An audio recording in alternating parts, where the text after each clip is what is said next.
Hey guys, some Gamer Dude here. Sorry about no video last week and low visuals this week. Just incredibly time poor. I do really understand now why some YouTubers do a very small amount of visuals now. Saves a lot of time. Might be doing that for a while until I get some things out of the way. So, the Pokemon trading card game, originally developed by Pokemon Card Laboratories, published by Media Factory, and distributed in the West by Wizards of the Coast until the license was up and Nintendo kept it in-house afterwards. It's been one of the big three since its inception. It's also many's first trading card game, including my own, having personally played it off and on from base till black and white. Then the first trickles of information about Psycho Drive / Hail Blizzard, what would become next Destinies in English, came to light, and I just quit there and then. Anyway, Pokemon's been experiencing a bit of a surge of late. Pokemon Go, Pokemon Sun and Moon, Pokemon Generations, the live action movie that Legendary is making about the Detective Pikachu game. This is also being reflected in the trading card game, which is having a bit of a bump in sales. Now, everyone is praising the crap out of the TCG, saying it's a magic killer, how it does things better than other games, especially Magic, and all the time I'm sitting here wincing at my screen, just saying a combination of what? And you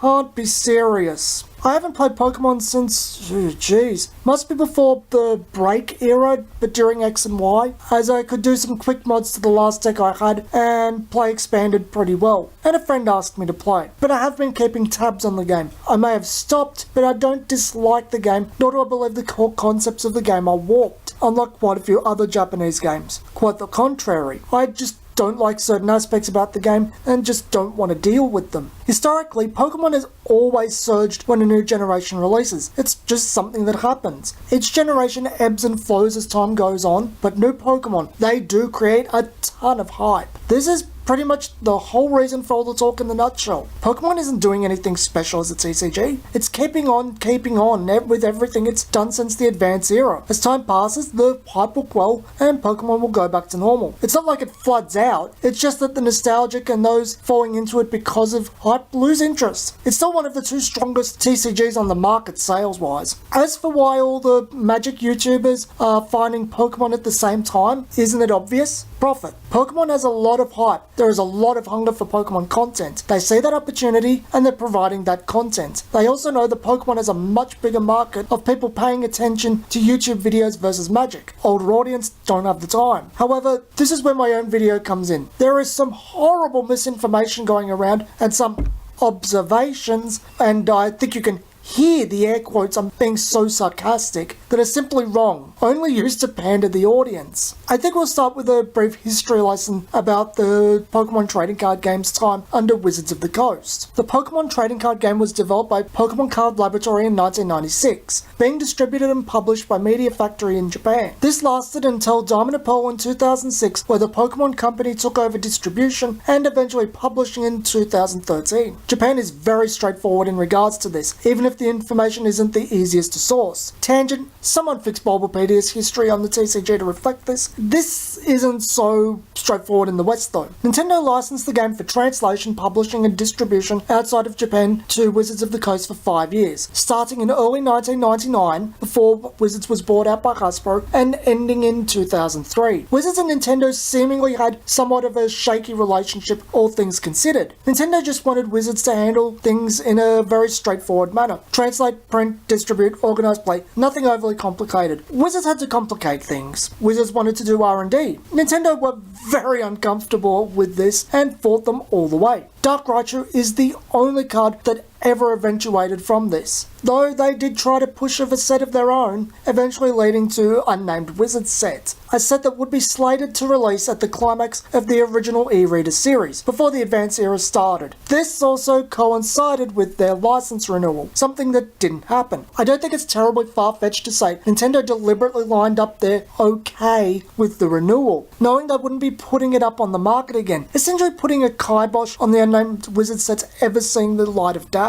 Wizards perceive themselves as having competitive play in mind, hence their desire to do R&D. But this wasn't the only thing they did in an attempt to make a serious game out of Pokemon. They introduced the concept of rotation through the game. Via that, they got around Media Factory's own mentality of not banning anything, as Wizards could ban things they viewed as toxic to the game's health in their own formats, even if one was their own fault via mistranslation. Via rotation, that also removed some of the more problematic base set cards out of the format. They kept a set, the Gold and Silver Gym set, versus out of the West due to high power basics, of which the set was entirely compromised of. Wizards perceived big basics as a broken concept due to the Haymaker deck and Sneasel, something I don't particularly disagree with given today's climate. They introduced the concept of reprint sets to reintroduce fan favourites into the current standard without reprinting problematic cards. Set was also the only Pokemon set with sealed in mind and was their most successful set. You also have Wizards to thank for the reverse foils and box stoppers that existed for a time. This isn't to say Wizards was perfect. There is allegations of insider trading regarding promos in the early day, overprinting them for the staff to profit off. They kept the Pokemon League to Wizard stores and Toys R Us, effectively hurting game stores. They removed the 15+ Masters division, stating that when you get that old, you should be playing Magic instead. A mistake they would repeat with Duel Masters that contributed to it dying. They did the whole rares are non-foil rare foils as well to mess with collectors. Jungle, Fossil and Rocket only had rare foils in Japan. They made a revision set, Base 2. It was way too early for it. From the Advance era in 2003 onwards, Nintendo's subsidiary Pokemon USA, now the Pokemon Company International, has headed the game in the West. So no, Wizards never had much of anything to do with making Pokemon. They translated, published and distributed, threw a couple of reprint sets together, got a magic artist to do new art for a promo, and got to make one card. They did, however, I believe, have Pokemon's best interest at heart, and introduced a lot of things that were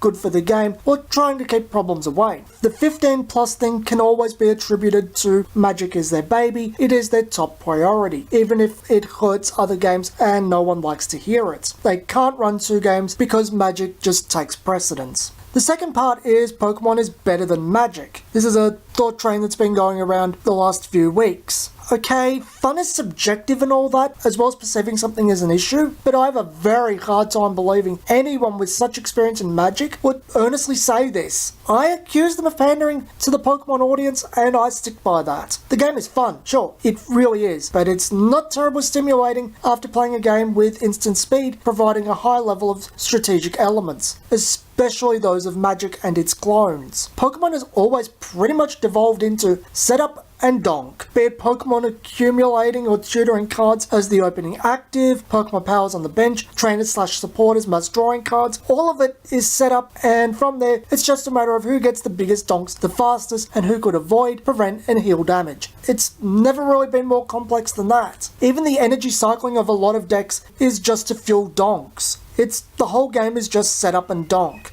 It can be a fun game, don't get me wrong, but let's not misrepresent it. It's not thought-provoking. Added to that, it's a Japanese game. Card combinations are pretty much spelled out to you, as things aren't very hard to see. There isn't much complexity of design. As for Wizards versus Media Factory/TPCI, are we seriously going to argue that Media Factory TPCI is better than Wizards as a company? I've outlined the crap Wizards did with Pokemon, and we all know they pulled crap with Magic, such as creating the mythic rarity for the sole reason of everyone else does ultra rares. Seems like a good way to get more blood from a stone to start with, but there are a hell of a lot of things they've done not only to Magic, but Duel Masters/Kaijudo, Dungeons and Dragons, and pretty much everything else they've ever printed, they've done something horrible to it. But are we really going to excuse TPCI's crimes against its players? Let's do a breakdown of them. Introduce Ultra Rares for the sole reason of bolstering sales. Originally printed at an obscene rarity, and at the same time as a new generation which would renew interest anyway. It was unnecessary to bolster sales. They power crept massively with Black and White across the board for no adequate reason. There's really no reason for it. Also in Black and White, power crept legendaries up to stage 2 levels, which have had ramifications till now and were known to be problematic for game speed issues since base set. Haymaker was a problem for that exact reason. Still in Black and White era, because it's probably the worst thing they've ever done. Combine the problematic legendaries with ultra rare that have been made much more playable since the prior block, creating even more issues. Printing ultra rares that anyone could see would become a staple and never reprinting them. TPCI did do some good things. Bringing the Pokemon League to normal card stores was a massively good move, as was reintroducing Masters after the bonehead decision to remove it by Wizards. There is some attempt to ease the burden of the ultra rares with the more common drop rates from Heart Gold, Soul Silver onwards, and the introduction of more desirable full art forms which theoretically lower the price of the standard forms. While the tins started as pointless garbage for printing crap promos shadows of marketable Pokemon, they did eventually become things people need. They became reprints of desirable Ultra Rares. Then we have the Pokemon Trading Card Game Online, which is one of the best online trading card games, all things considered. For all their faults with the 5th and 6th generations, Sun and Moon is trying to make evolution matter again. Trying, we'll see if it turns out, but there is some attempt to. I'll also give them a bit more credit. The Advanced era, even with the abusive rarity of the EX cards, is probably the best era the game has ever had. Delta Species in particular, which is probably my favourite block of all trading card games ever. Generation 4 had its moments, quite fond of the tail end with Hot Gold Soul Silver, but Advanced era guys, you had to be there.